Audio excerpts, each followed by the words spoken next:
Selamat pagi dan selamat hari Sabat. Terima kasih sudah mengambil waktu ini untuk bersama-sama dengan kami.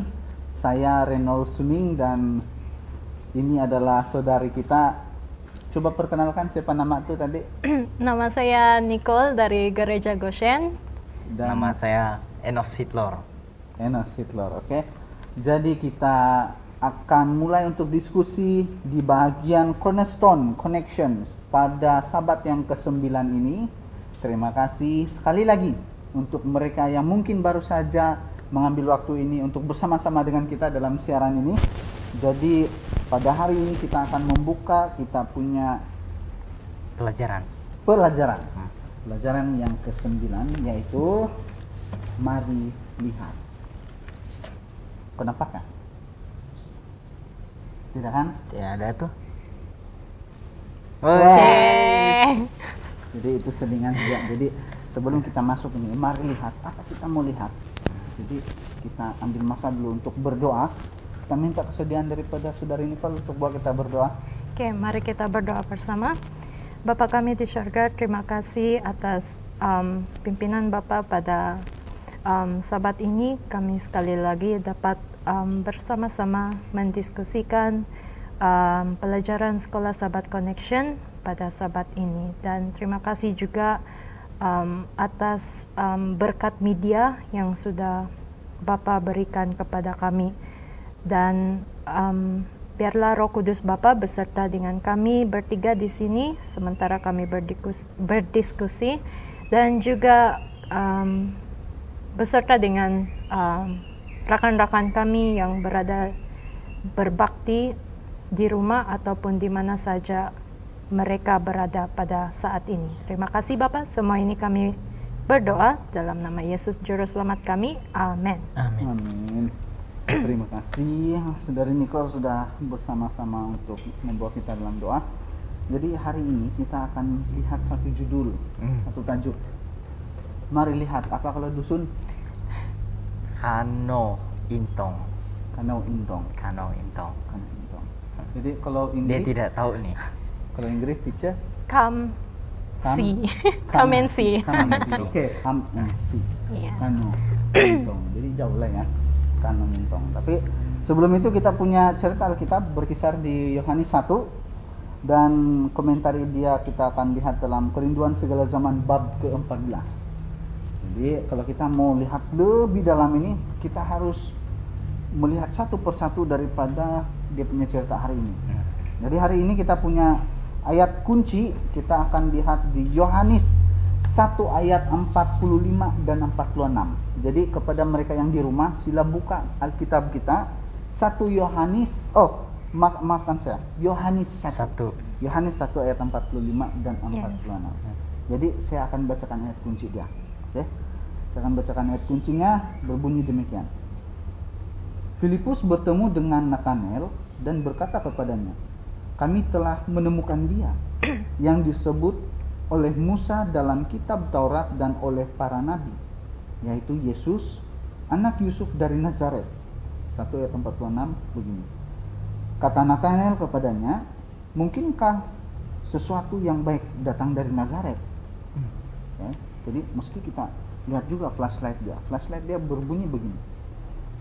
Filipus berkata kepada Nathanael, "Mari dan lihatlah." Ia tidak meminta kepadanya agar menerima kesaksian orang lain, melainkan agar dia sendiri yang melihat Kristus. Sekarang karena Yesus sudah naik ke surga, maka murid-muridnya lah yang menjadi wakil-wakilnya di antara manusia, dan salah satu alat yang paling baik untuk menarik jiwa-jiwa kepadanya ialah dengan meniru teladan tabiatnya dalam kehidupan kita sehari-hari. Orang boleh melawan serta menentang segala keterangan kita yang tepat. Mereka boleh menolak segala seruan kita. Tetapi hidup kasih yang tidak mementingkan diri adalah dalil yang tidak dapat dibantah. Hidup sesuai dengan pengakuan yang ditandai dengan kelemah lembutan Kristus adalah kuasa di dunia ini. Jadi kita punya tajuk hari ini, mari lihat. Lihat apa?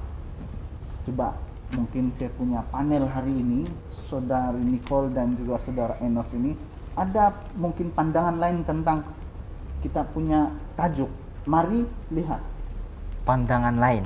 Ya. Berbicara mengenai mari lihat, kalau terus terlintas dalam pikiran saya mari lihat, saya mau bawa kamu dua pergi Sorinsim. Kamu mungkin tidak tahu ada yang spesial di sana. Mungkin selalu kamu pergi sana, tapi kamu tidak tahu mungkin ada air terjun sana, sangat Udah, spesial. Ada. Mari pergi tengok. Kalau tidak, kalau mau ikut saya. Berarti bolehlah kita bawa pemirsa semua di rumah. Boleh. Boleh. Ini bukan promosi, tapi inilah yang terlintas di pikiran saya kalau bicara tentang mari lihat. Oke. Jadi saudara Nicole mungkin ada sedikit pandangan lain tentang ini. Kalau saya mari lihat, apa yang mau dilihat? Ya. Lain lagi kan pemikiran Lain gitu. lagi. Apa yang mau ditinggal? Ya, apa yang kau mau setting kok? Ya, Begitu. Apa yang mau ditinggal. Iya. Jadi hari ini kita bercerita tentang Yohanes 1 sebenarnya. Coba kita buka, kita punya Alkitab di Yohanes 1. Kalau di Yohanes 1 kita akan lihat ada beberapa judul perikop di sini yang kita akan perhatikan. Terutama yang pertama ini adalah firman yang telah menjadi manusia, kesaksian Yohanes tentang dirinya sendiri. Lepas itu Yohanes menunjuk kepada Yesus. Nah, disinilah kita punya ayat sebenarnya. Yohanes menunjuk kepada Yesus. Apa sebenarnya yang pelajaran kita hari ini ceritakan tentang kita punya judul hari ini, tentang kita punya pembicaraan hari ini. Mungkin kita boleh lihat di dalam inti cerita. Saudari Nicole boleh tolong kupas dari inti cerita ini. Oke, dari inti cerita kita pada sabat ini mengisahkan tentang si Yohanes. Dengan dia itu ada 2 orang murid dia. Jadi diorang ini sudah dengar tentang Yesus dari si Yohanes, dan apabila Yohanes bilang tuna Yesus, oke, something like that lah kan. Jadi diorang sudah nampak Yesus itu, jadi diorang ikut si Yesus. Jadi si Yesus pun dia sadar ada orang ikut dia di belakang, dan dia tanya, apa dibilang tuh, apa yang kamu cari, apa yang kau cari, begitu. Jadi ini 2 orang, diorang pun berkata, diorang panggil guru, dia bilang. Oke, jadi diorang tanya, di mana engkau tinggal? Jadi Yesus pun berkata dengan ini 2 orang, dia bilang, mari kamu ikutlah saya dan kamu akan tahu di mana saya tinggal. Jadi diorang ikutlah Yesus. Nah, di sini diberitahu salah satu dari yang 2 orang itu yang mengikut Yesus adalah Andreas. Oke. Dan dia ialah saudara Simon Petrus, kan? Betul. Ya. Jadi Andreas mula-mula dia jumpa Simon, saudaranya, dan dia berkata kepadanya, kami sudah jumpa siapa? Mesias ataupun Kristus. Jadi si Andreas dia bawa si Simon Petrus, kan? Dia bawa si Simon Petrus jumpa Yesus, dan di sini Yesus pun dia memberitahu kepada Simon yang dia akan dinamakan siapa tuh? Kefas, atau artinya Petrus. Ya, nah terus saya bilang patulah kan, sebab the next day sudah hari seterusnya. Jadi Yesus dia pergi di mana? Ke Galilea. Galilea. Ya. Jadi di sana dia bertemu dengan Filipus, dan dia berkata kepada Filipus, ikutlah aku. Ya. Jadi si Filipus itu dia dari mana tuh? Bethsaida. Ya. Sama tempat Andreas kan? Iya, sama tempat Andreas dan si Petrus. Jadi si Filipus pula sekarang dia bertemu dengan seseorang lagi yang bernama Nathanael. Jadi dia pun berkata kepada si Nathanael, kami sudah jumpa dia. Kami sudah menemukan dia yang disebut oleh Musa dalam kitab Taurat dan oleh para nabi, yaitu Yesus, anak Yusuf dari Nazaret. Dan si Nathanael pun berkata, mungkinkah sesuatu yang baik datang dari Nazaret? Jadi jawaban si Filipus pula, mari dan lihatlah. Jadi si Yesus, dia nampak si Nathanael datang kepadanya dan berkata kepada dia, lihat, inilah seorang Israel sejati, tidak ada kepalsuan di dalamnya. Jadi si Nathanael pun dia bertanya kepada Yesus, macam mana kau tahu saya? Macam mana kau kenal saya? Ya, begitu. Jadi Yesus pun menjawab, sebelum si Filipus pergi panggil kau, saya sudah nampak kau di sana bawa pohon ara, dia bilang. Jadi Nathanael pun berkata, Rabi ataupun guru, engkau anak Tuhan, engkau raja orang Israel. Dan Yesus pun menjawab kepada si Nathanael, dia bilang, karena aku berkata kepadamu, aku melihat engkau di bawah pohon ara, maka engkau percaya. Engkau akan melihat hal-hal yang lebih besar daripada itu. Jadi sekali lagi Yesus berkata kepada Nathanael, sesungguhnya engkau akan melihat langit terbuka dan malaikat-malaikat Tuhan turun naik kepada anak manusia. Jadi itulah inti cerita di sini. Jadi ada sesuatu di dalam ini, saya rasa. Ada sesuatu. Saudara Enos? Kalau kita lihat inti cerita kita pada Sabat ini sangat menarik. Sangat menarik, di mana kalau kita tengok tajuk besar dia adalah Yesus memanggil murid-muridnya yang pertama kan. Nah, kalau kita lihat di sini, sepertinya hanya 4 orang yang disebutkan nama mereka kan? Ya, betul. Disebut pertama Andreas, Petrus, kemudian Filipus dan juga Nathanael. Tapi di awal cerita tadi dikatakan bahwa ada 2 orang murid Yohanes yang melihat Yesus pada saat Yohanes sedang berbicara di hadapan. Nah, situasi dia mungkin ini tambahan. Situasi dia mungkin lebih jelas beginilah. Saya contohlah, saya sebagai Yohanes Pembaptis, saya berbicara bahwa bertobatlah, kerajaan surga sudah dekat, kawan-kawan, saya bilang. Kemudian yang mendengar saya berbicara pada waktu itu adalah di antaranya murid-murid Yesus, termasuklah Yesus sendiri ada di sana. Nah, satu hal juga yang menarik, di mana di antara 2 murid Yohanes Pembaptis yang pertama disebutkan di sini itu adalah ada satu nama yang sepertinya kita tidak tahu di sini, tapi disebutkan di tahukah Anda? Jadi nama dia adalah Yohanes si Penginjil. Di dalam buku Alfa Omega juga ada menjelaskan tentang hal ini, bahwa nama lain teman Andreas pada saat mereka ikut Yesus tinggal di rumah Yesus adalah Yohanes si Penginjil. Nah, ketika mereka tinggal di tempat Yesus, hanya berapa hari disebutkan di sana? Hanya 2 hari. Hanya 2 hari. Andreas dan Yohanes si Penginjil itu diubahkan. Dalam arti kata lain, mereka mengenal siapa anak domba Tuhan itu.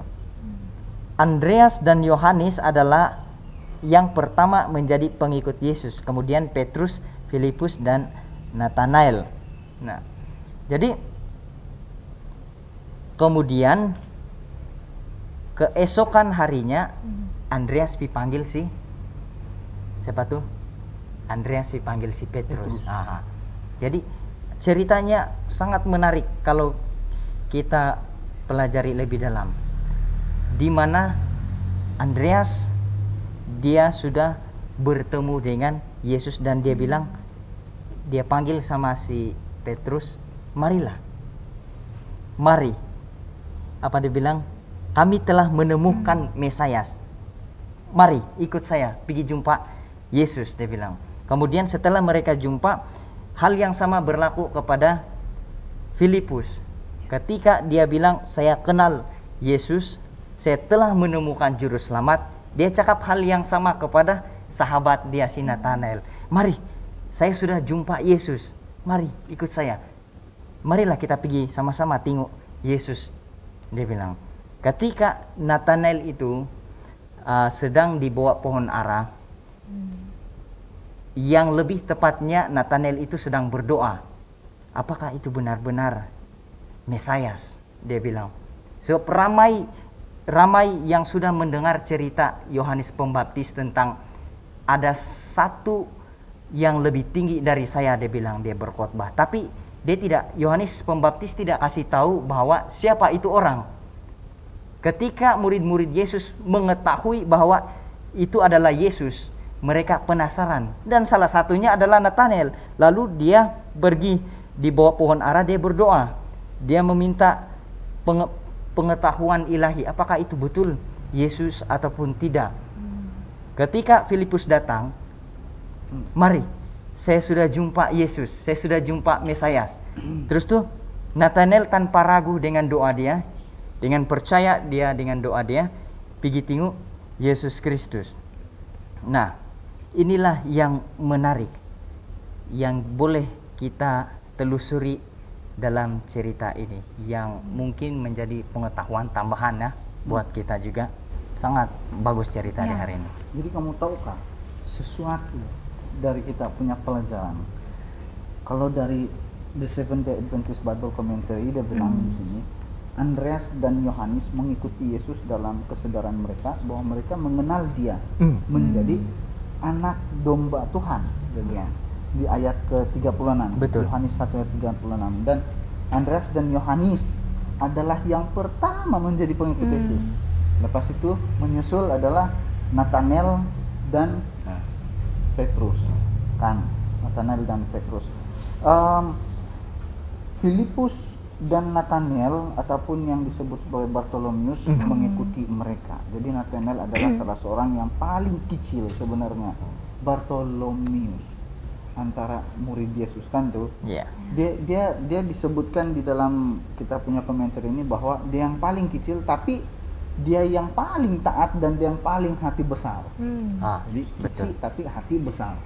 Dia punya kemahuan, keinginan dia untuk janji-janji Tuhan itu sangat besar. Jadi yang di ujung yang saya suka kalau saya orang Israel sejati tidak semestinya lahir dari keturunan Abraham, tetapi mereka yang memilih untuk hidup harmoni, berkenan kepada kehendak Tuhan. Nah, jadi mungkin kita boleh rujuk di dalam Kisah Para Rasul 10 ayat 34 dan 35 lah. Jadi di dalam kita punya inti cerita hari ini, apa kunci sebenarnya? Apa sesuatu yang sedang digambarkan dalam petikan ini? Apa sebenarnya sesuatu yang bagi kamu, yang kamu mengerti ataupun yang kamu mau bawakan, yang kamu mengerti melalui petikan ini? Apa sebenarnya yang sedang diperkatakan di sini? Bagaimana panel saya? Apa sebenarnya bagi kamu? Menurut saya, kunci daripada peristiwa yang digambarkan ini mungkin ada dua.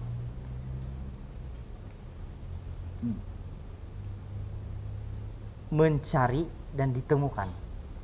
Yesus terlebih dahulu mencari kita, menemukan murid-muridnya. Kemudian murid-murid itu ditemukan oleh Yesus dan mengikut Yesus.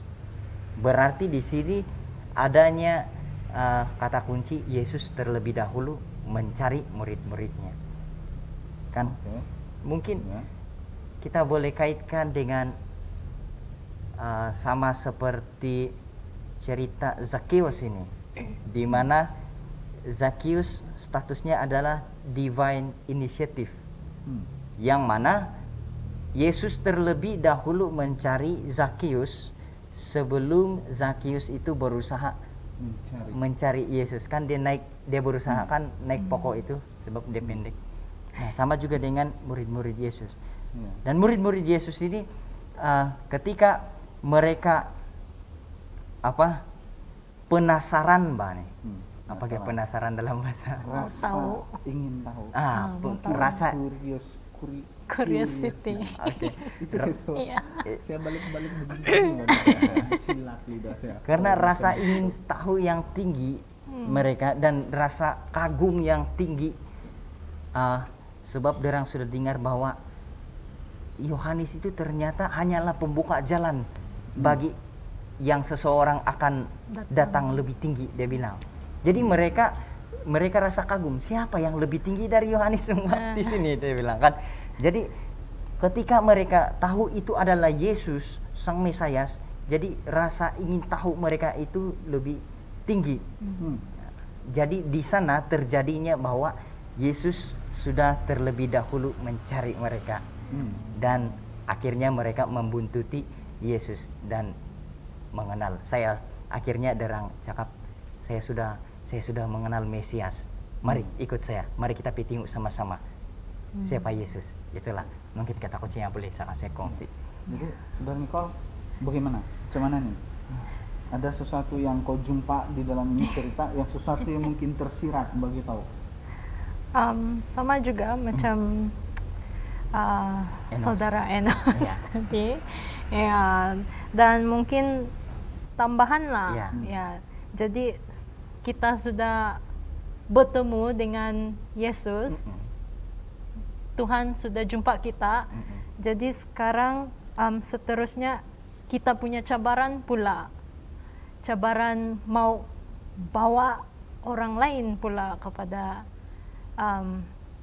untuk mengenal siapa Yesus. Ya. Jadi berarti di dalam ini cerita saya pun dapat satu perasaan yang ada sesuatu yang perlu saya belajar dalam ini cerita. Apa sebenarnya yang saya dapat daripada Yesus? Kenapa? Sebab dalam waktu 2 hari, itu dia boleh mari ikut saya pulang, dia bilang kan. Dia boleh meyakinkan itu orang-orang dari sana kan. Coba kalau kamu di rumah, kalau kita punya teman-teman di rumah, coba kita bayangkan berapa lama kita mau mengenali seseorang. Kan? Kalau kau berapa lama? Tidak tahu macam mana lama saya ucap I love you. Saya bilang hanya sahabat. Tapi terus itu kan yang bermain di pikiran saya. Oke. Jadi itulah yang saya bermain dalam pikiran saya. Berapa lama yang saya mau kasih saya mau kasih tahu supaya itu orang yakin bahwa saya betul-betul saya lah ini. Jadi coba kita bandingkan apa yang saya boleh belajar dari Yesus sampai 2 hari, Pak. 2 hari boleh dia kasih confirm, boleh dia kasih tahu sama itu orang. Dan secepat itu kan? Secepat itu. Jadi hal yang kedua yang saya mau bawakan di sini adalah bagaimana Filipus dan Andreas sehingga mereka mereka ikut Yesus, experience dorang apa yang dorang jumpa sama Yesus, dan dorang punya tindakan selanjutnya untuk bawa orang, Mbak. Bawa orang. Macam mana dorang boleh begitu pasti ya? Dan yang terakhir kalau saya hal yang ketiga ini, apa sebenarnya yang kita boleh lihat dalam Petrus dan Nathaniel? Sebenarnya kan Petrus waktu itu kan dia menjala ikan kan tuh, sebagai penjala ikan di Danau Galilea kan. Jadi waktu itu Yesus bilang kau akan jadi penjala manusia. Waktu itu juga dikasih lapas sebagai orang bakti kan. Coba kalau saya tidak kasih lapas itu apa yang saya bilang, siapa nggak tahu kan, siapa kau ini tiba-tiba datang pinggir mata buat ke jalan, bagus-bagus sudah ada keuntungan, tapi apa sebenarnya yang bermain dalam pikiran? Dan juga Nathanael pun kan, apa sebenarnya yang berlaku sama Nathanael sebenarnya? Mungkin panel saya hari ini akan mengupas ini, dan kita akan mengupas ini secara mungkin pribadi, lepas pribadi. Bagus juga. Bagaimana itu, Saudara Enos? Nah, Harap apa yang kita boleh pelajari daripada Nathanael, daripada Petrus, Nathanael dan Petrus, Filipus dan Andreas, dan apa yang saya boleh belajar dari Yesus kan? 2 hari kasih yakin saya. 2 hari. Kalau saya seorang pencandu narkoba, 2 hari itu mungkin tidak cukup bagi saya untuk terus total berubah. Terlalu semangat. Semangat. Iya, yang kita mau. Terus total berubah kan dalam 2 hari saja. Dalam 2 hari. Dalam 2 hari. Tapi saya berpikir begini, mungkin apa yang boleh kita pelajari daripada Yesus, daripada Nathanael dan Filipus, kemudian Petrus dan juga Andreas kan. Saya melihat kejadian cerita ini adanya penawaran. Tengok. Kita perhatikan. Kalau saya bekerja sebagai seorang penjala ikan lah. Penjala ikan kan. Penjala ikan, kemudian tiba-tiba ada stranger, orang yang tidak diketahui datang sama saya. Bos, cukuplah kau jadi penjala ikan. Kau ikut saya saja. Apa kau boleh bagi sama saya? Itu yang terlintas dalam pikiran saya kan. Betul, itulah saya bilang tadi. Saya tidak mau silakan sama yang saya tinggal. Betul. Tapi ada penawaran yang bos itu bagi sama saya, dia bilang. Tapi Yesus bagi sama mereka, dia bilang, saya akan jadikan kamu penjala manusia kan. Jadi penjala manusia ada upah dia, yaitu hidup yang kekal. Amin. Nah, itulah saya melihat di sini adanya tawaran yang sangat istimewa yang Yesus berikan baik kepada Petrus, Andreas, Filipus dan juga Nathanael ini. Sama saja. Jadi penawaran yang Yesus janjikan ini, yang Yesus mau berikan kepada kita, adalah penawaran yang sangat berharga, lebih daripada emas permata, yaitu hidup yang kekal. Jadi kalau Yesus tawarkan kepada kita hidup yang kekal, siapa tidak mau? Kan? Nah, bukan hidup yang kekal saja, tapi menjadi seorang penjala manusia. Penawaran yang Yesus berikan itu membuatkan saya merespon. Jadi kalau kita aplikasikan dalam kehidupan kita sekarang, banyak penawaran yang Yesus berikan kepada kita setiap hari. Tawaran-tawaran, janji-janji Tuhan yang dia berikan. Tapi semuanya itu berbalik kepada respon kita. Kita tengok 4 orang itu kan, respon orang apa? Sudah Yesus cari mereka, Yesus menemukan mereka, akhirnya mereka respon dengan semua yes, tidak ada no, kan? Jadi itu sangat syukur bagi saya. Dan itulah yang boleh saya kongsikan, bahwa penawaran yang Yesus janjikan itu bukan hanya sementara, bukan hanya untuk kemarin, bukan hanya untuk hari ini, tetapi untuk selama-lamanya. Terima kasih. Jadi harap ada lagi. Terang sudah. Oke. Iya. Tapi apa pendapat? Apa pendapat sebenarnya, Saudara Nicole, kalau apa sebenarnya yang membuatkan secara pribadi lah, kalau di dalam kita punya pelajaran hari ini, apa pendapat Anda? Kan yang mana satu yang kita pikir ini membawa kita kepada Yesus?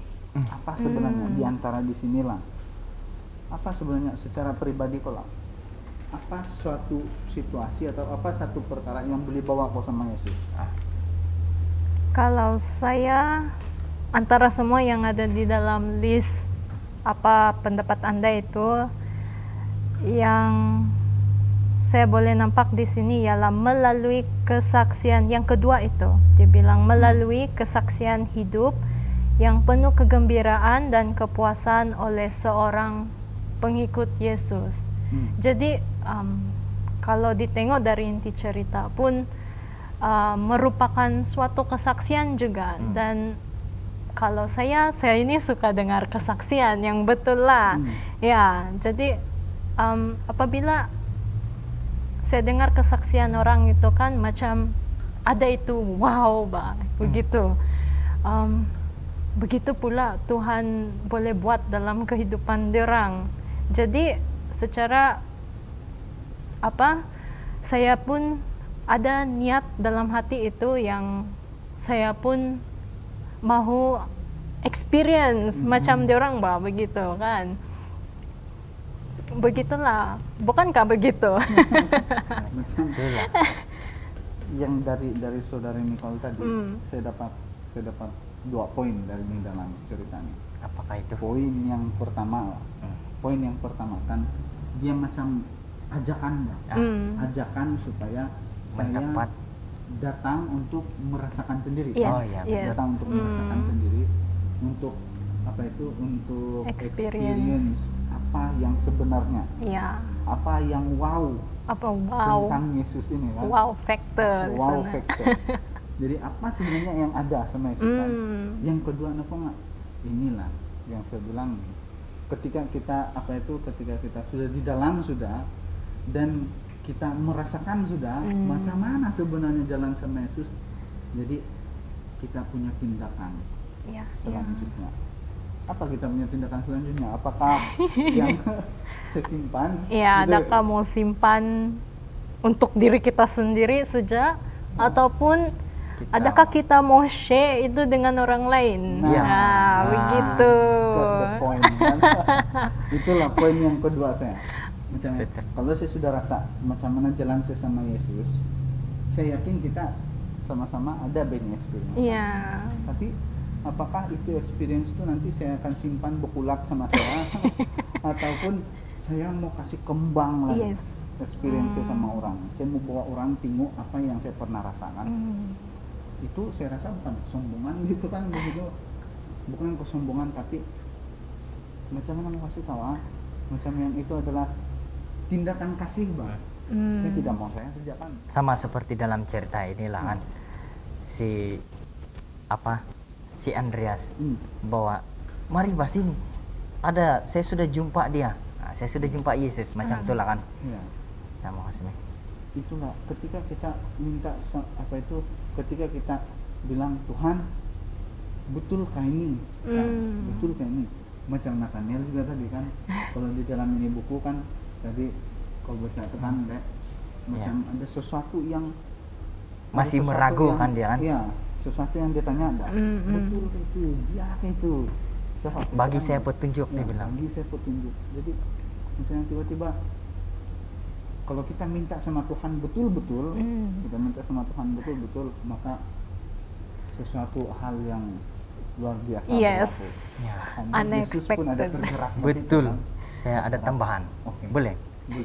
Saya lupa sentuh pasal si Nathaniel tadi, dan ini pun menurut pembacaan kita di Alkitab dan juga bantuan Roh Nubuat lah. Nah, di dalam Alkitab Yohanes 1 ayat 46 mengatakan bahwa ketika si Filipus datang sama Nathaniel, mari, mungkin kalau dalam bahasa sekarang beginilah, mari bos, ada yang bagus, ada barang bagus, begitulah. Tapi ini jarang punya situasi. Mari, saya mau kasih tengok kamu Yesus yang betul-betul yang kita bilang ada yang lebih tinggi daripada Yohanes Pembaptis, ada dia di sana, dia bilang, dia mau bawa. Terus tuh jawab Nathaniel di Yohanes 1 ayat 46, dia bilang begini kan, mungkinkah ada yang baik datang dari Nazaret? Ini kita perlu bahas nih. Mungkinkah ada yang baik datang dari Nazaret? Itu artinya adalah sahabat-sahabat yang lalu kita sudah bahas bahwa di Nazaret itu semua penuh dengan kebejatan, kejahatan dunia. Tetapi Yesus lahir di tengah-tengah hidup orang yang jahat supaya dia jadi berkat kepada orang ramai. Jadi mungkinkah ada sesuatu yang baik? Dia bilang kan si Nathanael itu kalau masuk dalam pikiran kita seolah-olah Nathanael itu masih meragukan Yesus. Tapi itulah sebab dia di pohon ara itu dia berdoa sungguh-sungguh dan meminta petunjuk ilahi.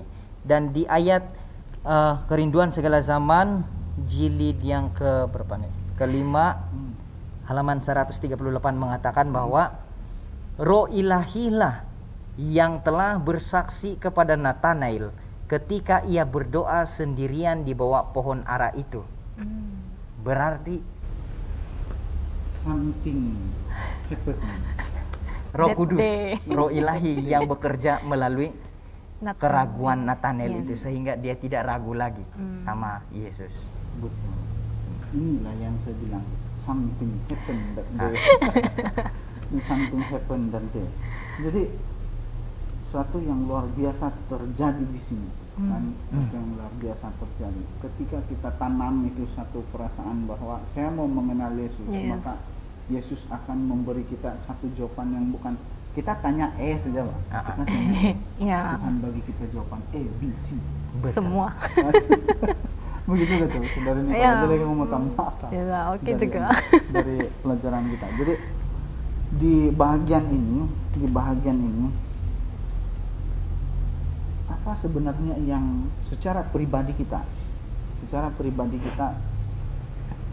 respon tentang panggilan Yesus dalam kehidupan kita sebenarnya. Bagaimana kita merespon kalau kita kena bawa sekarang dengan kita punya kehidupan yang begini, selesai hidup kita sekarang. Tidak. Ya selesai dengan pakai benda misalnya. Saya rasa orang-orang di dalam studio ini pun rasa rimas juga kalau nampak kita balik ke kayak begini kan. Tapi apa kan daya? Inilah kita punya shield untuk sekarang ini dan berkat doa. Tapi apakah kita akan meninggalkan kita punya keselesaan untuk mengikut Yesus?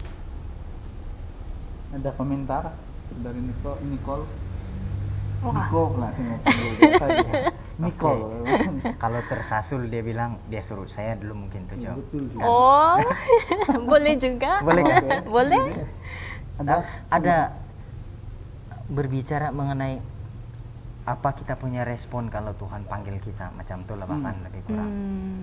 Di dalam ini praktik dia di dalam Alkitab Matius 16 ayat 24.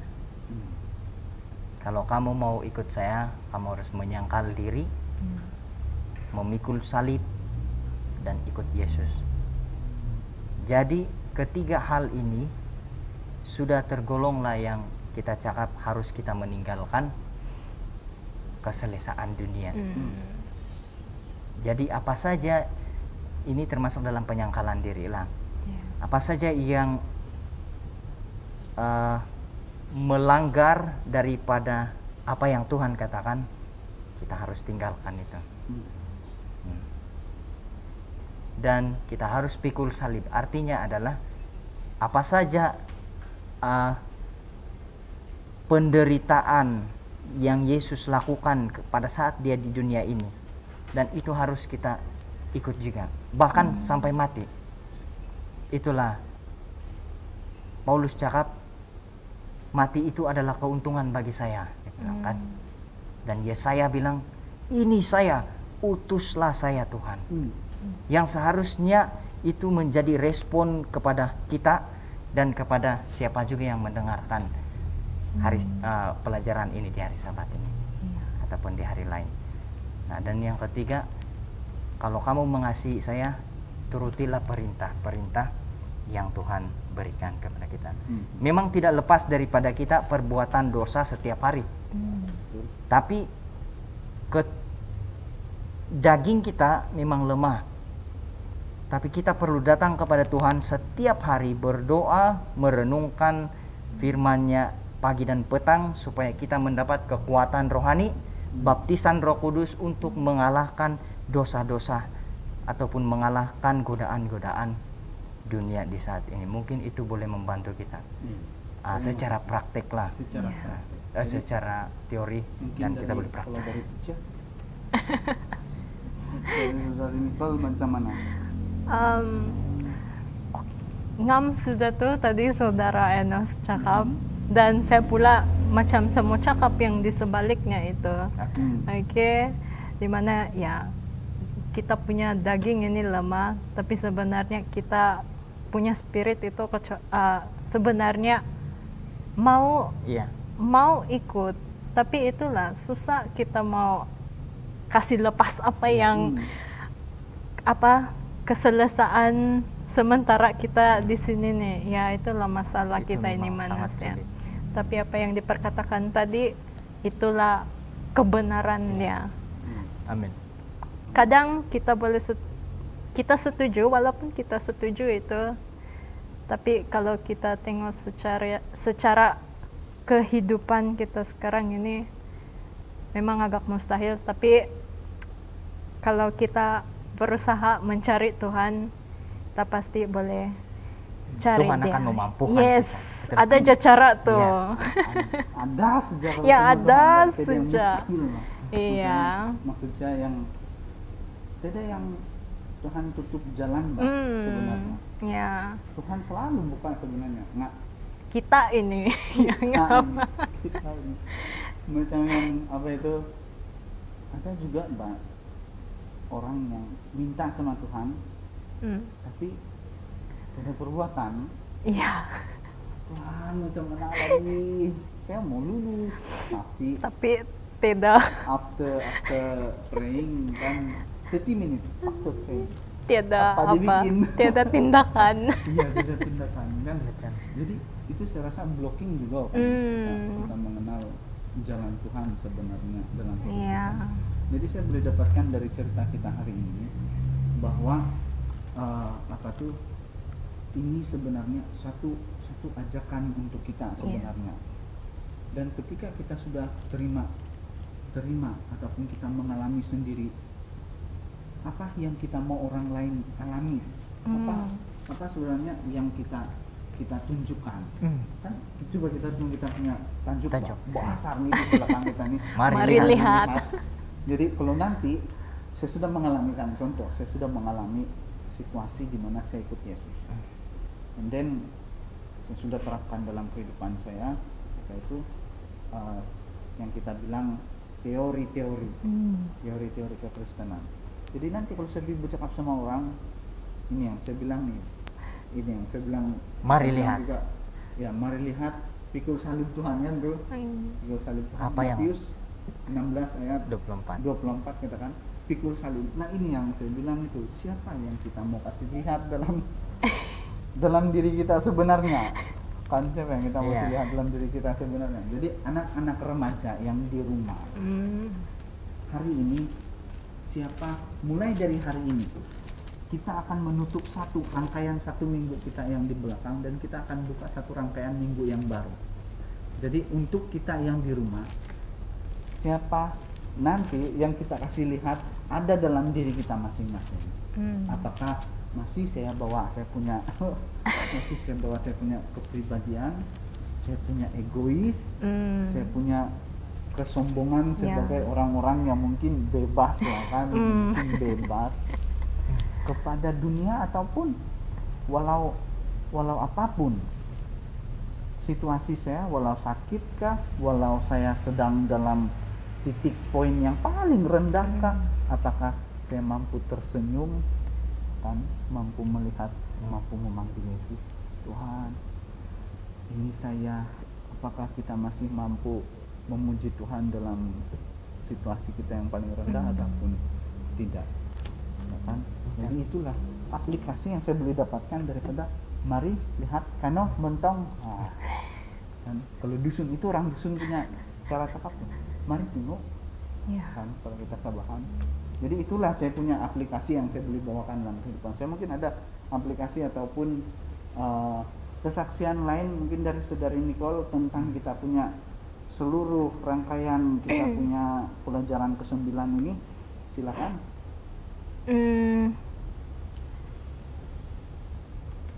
Saya apa mau share kan nih? Iya, boleh juga sharing. Sebab kita akan ambil poin yang terakhir juga. Iya. Jadi sebelum kita ambil poin terakhir, kita mau dengar sharing. Saya rasa apa yang saya boleh belajar dari tajuk cerita kita pada Sabat ini, mari lihat.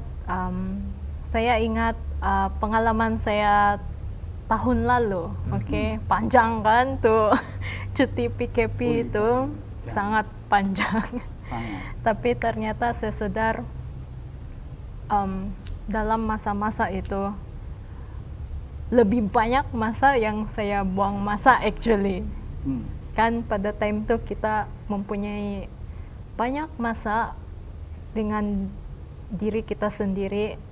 Kita ada Bible, kita banyak masa untuk mempelajari kitabnya Alkitab ini. Tapi saya rasa memang banyak masa saya terbuang. Ada juga baca, tapi macam begitu saja. Saya baca, saya bangun, tidur, pray, baca, move on. Ya begitu. Sampailah. Tapi ada poin dalam waktu yang begitu panjang itu, ada keinginan dalam hati saya yang ada yang kurang, Mbak.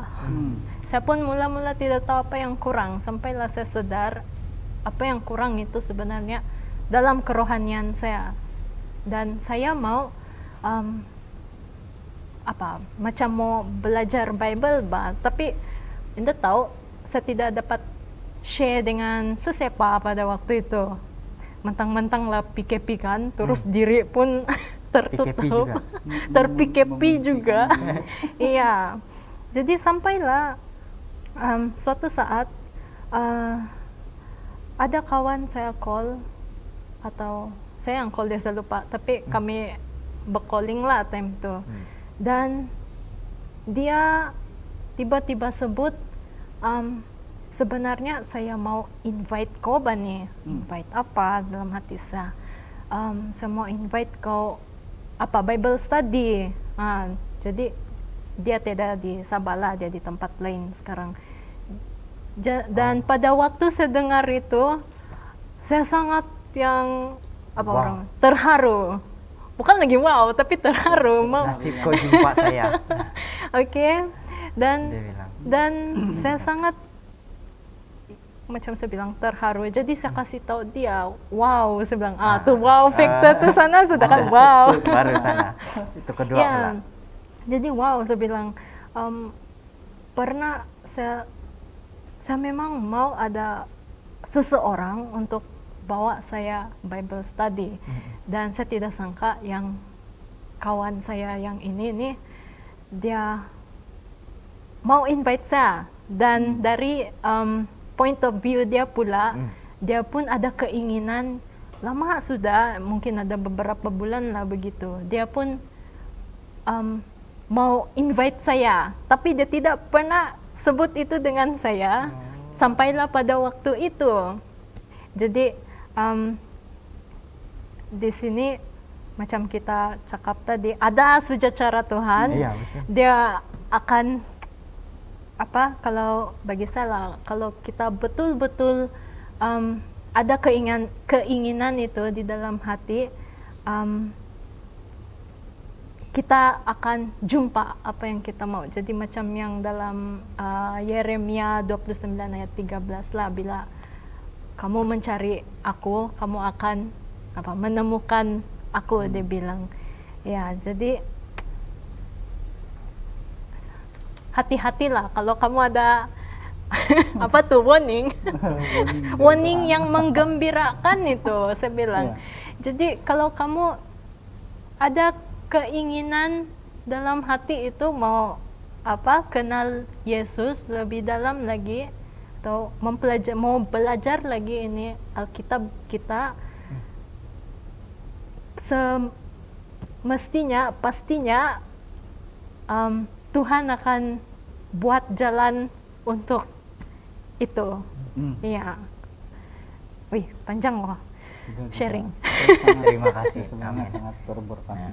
Kita mungkin punya 1-2 jalan kan, Iya. tapi Tuhan punya 1001 Yes. macam jalan. Yang macam unexpected lagi Iya. ya. satu yang kita luar ekspektasi. Iya. Seperti wow. Saya tidak dapat kasih bayangkan sebab saya pun pernah juga menjalani ini. Sebenarnya saya ada perjalanan macam pahit indah, Bang. Saya rasa sama Tuhan. Pahit Ya. indah sama Tuhan. Share. Saya kasih singkat lah. Oke. Dari sepanjang ini, Ya. saya singkat sependek ini. Boleh. Sependek. Jadi 15 hari bulan Februari 2018. Oh, Saya rasa 3 tahun yang lalu. Ya, saya punya Marlaya ini, saya punya saudara. Oh, ini. Oke. Dia paham apa yang saya pernah alami di UNAI. Oke. Saya catat itu di Alkitab saya 15 Februari sampailah 1 semester itu berlalu.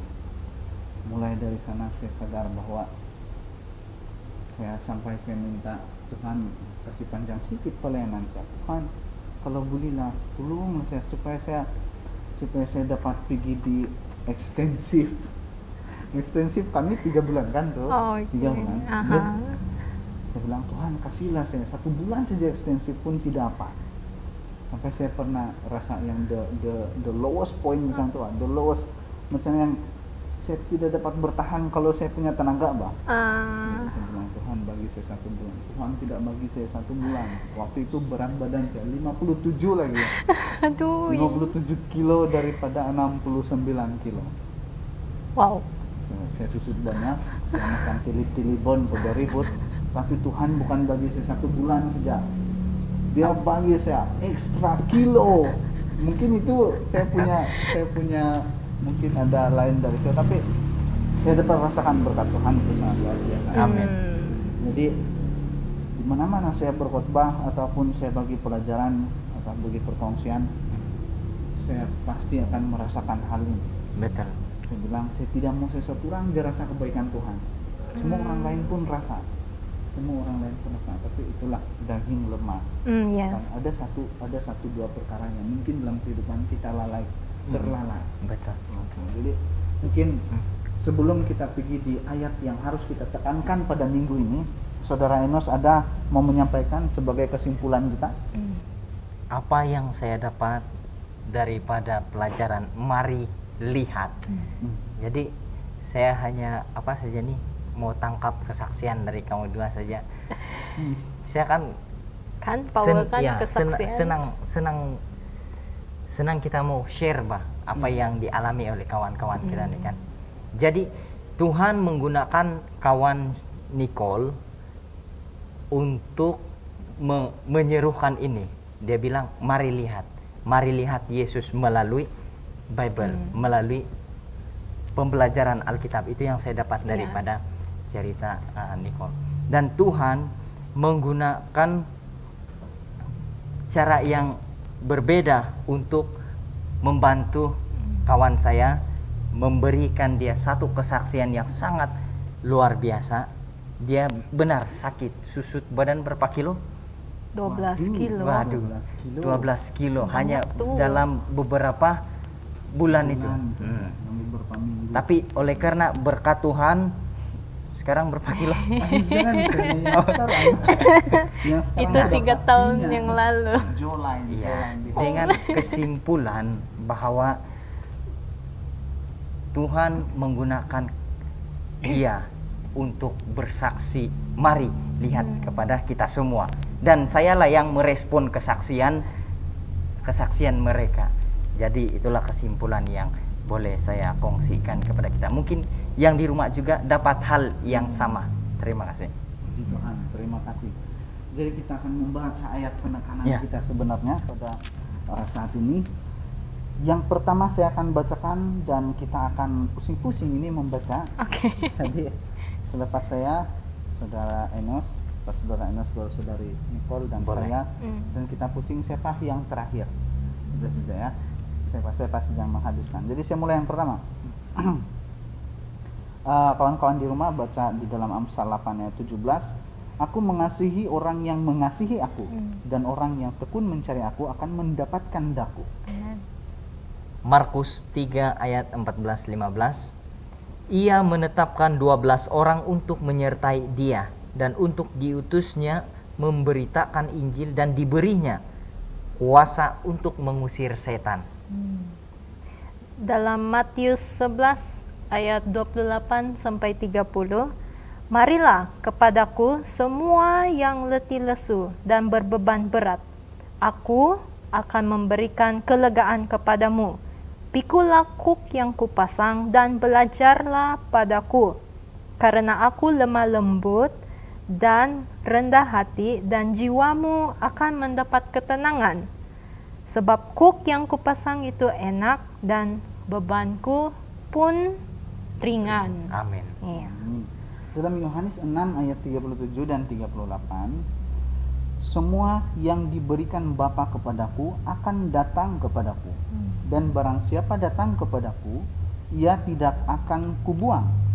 Sebab aku telah turun dari surga bukan untuk melakukan kehendakku, tetapi untuk melakukan kehendak Dia yang telah mengutus aku. Amin. Jawab Yesus dalam Yohanes 11 ayat 40, bukankah sudah kukatakan kepadamu, jikalau engkau percaya, engkau akan melihat kemuliaan Tuhan. Amin. Amin. Tuhan. Ketika kita percaya, kan, percaya maka Tuhan akan bekerja untuk kita. Jadi untuk doa menutup rangkaian pembelajaran kita pada Sabat hari ini, kita minta kesediaan daripada Saudara Enos untuk memimpin kita dalam doa. Mari kita berdoa. Ya Tuhan kami, Allah kami yang bertakhta di sorga, terima kasih atas suasana hening yang kami rasakan saat ini untuk belajar firman-Mu. Banyaklah pelajaran yang kami dapati di dalam hasil perbincangan kami. Antara salah satunya adalah mari lihat. Tuhanlah yang terlebih dahulu memanggil kami untuk melihat kebesaran-kebesaran Tuhan. Dan Tuhan menanamkan itu dalam hati kami, sehingga kami memberi respon. Dan kami akan membawa teman-teman yang lain untuk mengatakan, mari lihat bahwa ada yang baik datang dari Nazaret. Terima kasih Tuhan, Engkaulah yang menguatkan kepercayaan kami. Tuhan kami yang baik, memberkati dimanapun kami berada, yang sedang mendengarkan rancangan ini dan yang belum sempat mendengarkan rancangan ini. Tuhan memberkati gereja setempat, gereja sedaerah, mission, GC yang lebih besar lagi. Terima kasih Tuhan, Engkau menjaga umat-umat-Mu tatkala keadaan kami yang seperti ini. Biarlah kami terus percaya dan beriman kepadamu Tuhan. Inilah doa pengharapan kami, dalam nama Yesus kami mengucap syukur. Amin. Amin. Jadi teman-teman yang di rumah, sekali lagi, apa yang mereka lihat pada kehidupan Anda? Selamat bertemu kembali di lain waktu dan di jam yang sama. Kita bertemu kembali di Sabat depan, Sabat ke-10 Sabat depannya. Jadi, dalam rancangan Cornerstone Hope Media Sabah, Cornerstone Connection. Jadi selamat jumpa, Tuhan memberkati. Amin. Bye. Bye.